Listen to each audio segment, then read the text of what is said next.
1971 se llevó a cabo un experimento psicológico sobre la influencia de un entorno extremo como el de la vida de un preso en las conductas de las personas y su evolución a lo largo del tiempo.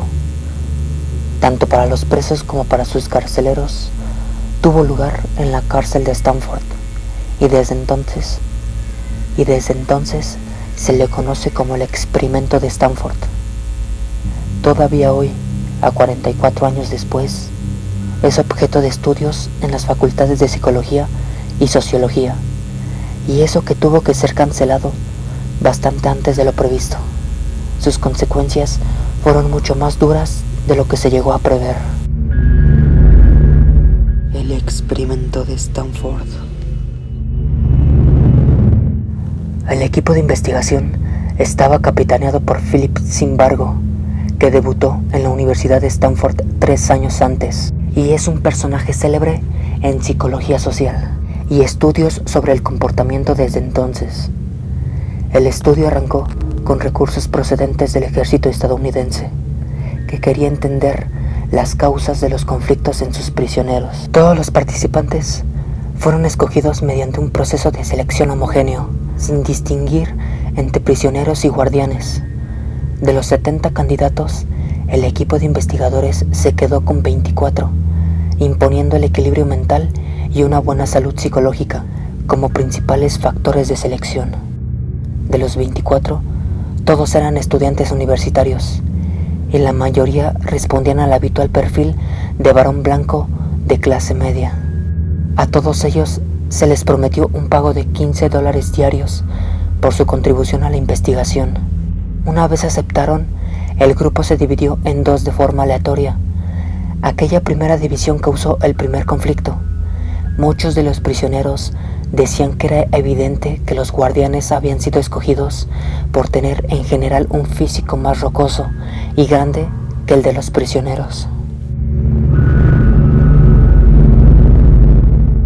En realidad, el sorteo había sido tal, sin una influencia hacia un resultado determinado, y ni siquiera había diferencias reales entre el físico de unos y otros. Más bien, fue producto de la sugestión de los que quedaron en el papel de prisioneros, lo cual dice bastante de cómo iba a continuar el experimento. El experimento arrancó con la comunicación de unas condiciones durísimas impuestas por Zimbardo, especialmente para los que hacían de prisioneros. El objetivo era que estos acabarían sintiéndose desorientados y deshumanizados durante los 14 días que iba a durar ese experimento. Los guardias recibirían uniformes de estilo militar, incluyendo porras. Solo los guardias podían trabajar por turnos y regresar a sus casas durante su tiempo libre. Los prisioneros estaban ahí las 24 horas. Los guardias llevarían gafas de sol de espejo para evitar el contacto visual con los prisioneros.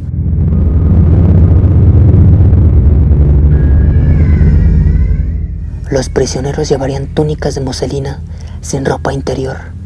Su calzado serían sandalias con tacones de goma, ya que así nunca estarían del todo cómodos y aumentaría su desorientación. Una media en la cabeza les hacía parecer estarrapados, aunque en la práctica simplemente eran un complemento ridículo.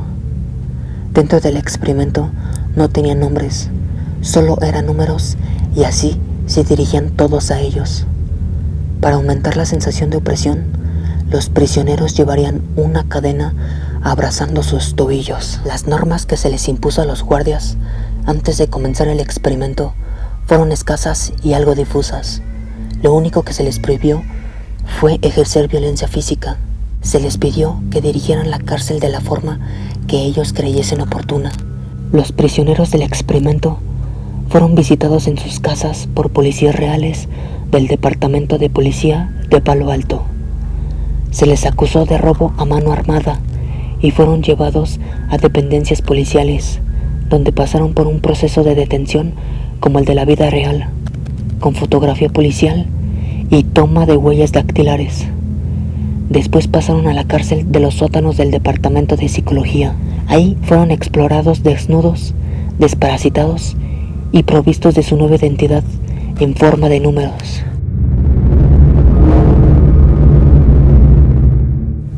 El primer día fue más o menos normal, sin sobresaltos, con un trato incluso hospitalario. El segundo día los prisioneros hicieron un motín. La primera consecuencia fue que los guardias sacrificaron su tiempo libre para hacer horas extras no remuneradas y ayudar a controlar la situación. La segunda consecuencia fue que el experimento se le fue de las manos, tanto a los investigadores como a los guardias, y nunca volvió a un estado normal. Los guardias acabaron atacando a los prisioneros, rociándoles con extintores como armas improvisadas. Los obligaron a ir desnudos para humillarlos. Les negaron el derecho a ir al lavabo para convertirlo en un privilegio o una costosa recompensa.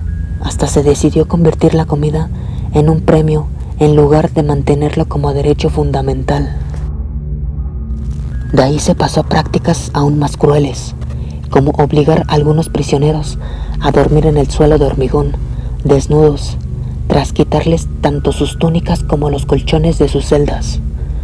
También se les impusieron castigos en forma de ejercicio físico forzado, e incluso tener que limpiar retretes con las manos desnudas, lo cual es un síntoma claro de que se abrazó rápidamente la humillación gratuita. Ya ni siquiera los castigos normales eran suficientes. La medida más eficaz y que más hizo desmoronarse psicológicamente a los prisioneros fue una actuación improvisada, pero que resultó tener precedentes en otras prisiones de Estados Unidos. Se decidió separar a los prisioneros en celdas para buenos y celdas para malos, de forma semi-aleatoria, dando la sensación de que había chivatos que se delataban entre ellos. A partir de ese momento, creció la desconfianza entre los prisioneros. Hasta entonces, unidos por un enemigo común, y nació la impotencia. De formar un equipo de oprimidos, se pasó a individuos incapaces de reaccionar, de rebelarse, de luchar. Los guardias comenzaron a ejercer prácticas de sadismo puro, especialmente cuando se hacía de noche, y creían que las cámaras que grababan sus movimientos estaban apagadas. Cuando llegó el cuarto día del experimento, llegó a los oídos tanto de Zimbardo como del equipo de guardias el rumor de que los prisioneros estaban preparando un plan para huir de la falsa prisión. Su reacción fue tratar de que el experimento se trasladase a una cárcel real, o al menos a un conjunto de celdas reales, las de la policía de Palo Alto. La policía no quiso presentarse a ello, y sin embargo llegó a enfadarse por su poca cooperación. Sin embargo, algo que se fue percibiendo y que defendió Zimbardo posteriormente al experimento es que cada uno aceptó su papel, asumió que era parte de un juego de rol, e incluso tras experimentar unas condiciones tan duras. Esto se pudo comprobar tras un pequeño intraexperimento dentro del IDEM. A cada prisionero se le ofreció la libertad condicional a cambio de renunciar a su paga. Casi todos aceptaron. Luego se les informó que dicha libertad condicional había sido rechazada. En lugar de abandonar el experimento, como parecía lógico que hicieran una vez ya habían decidido perder todo el dinero, todos se quedaron en la cárcel. Podían haberse salido libremente en cualquier momento, y no quisieron. Como objeto de estudio de la conducta es una de las partes más interesantes del experimento. Realmente resulta muy inquietante.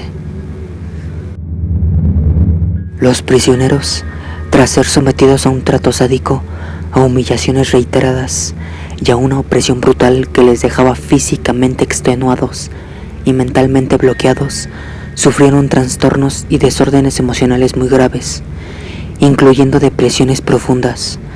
En algunos casos llegaron a tener su reflejo físico, como el de un sarpullido psicosomático que le salió a un prisionero cuando su libertad condicional fue rechazada. Se oían llantos en las celdas, El estrés y el pánico dominaban. Mientras tanto, el sadismo de los guardias continuaban desarrollándose. 2 prisioneros sufrieron traumas tan graves que fueron reemplazados durante el experimento. Uno de sus reemplazos quedó tan impactado por el trato que los guardias sometían a sus compañeros que inició una huelga de hambre. Como castigo, lo recluyeron en un pequeño cubículo y lo obligaron a sostener salchichas que se había negado a comer. Sus compañeros prisioneros, en lugar de verlo como un recién llegado que había decidido solidarizarse con su durísima situación, lo interpretaron como un alborotador que acabaría causándoles problemas a todos.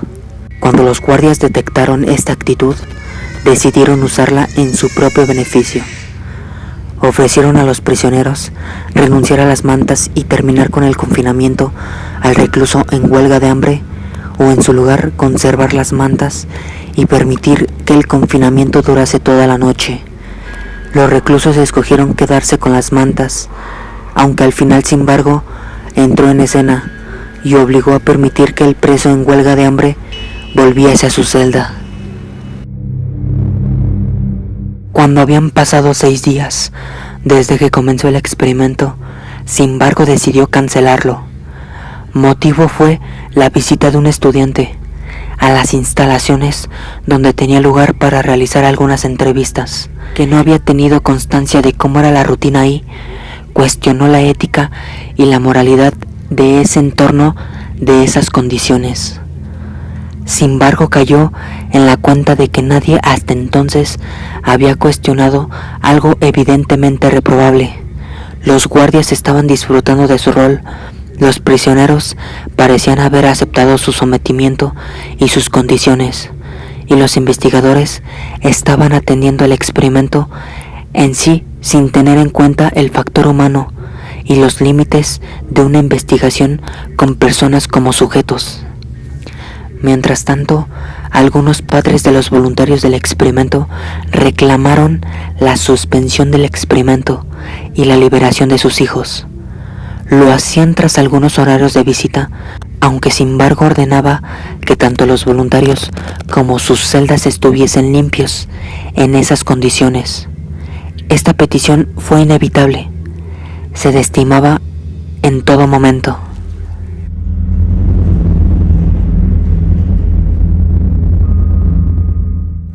El experimento de la cárcel de Stanford de Philip Simbargo nos enseña qué pasa cuando renunciamos a la posibilidad de cuestionar los mandatos, cuando nos convertimos en dictadores o esclavos voluntarios.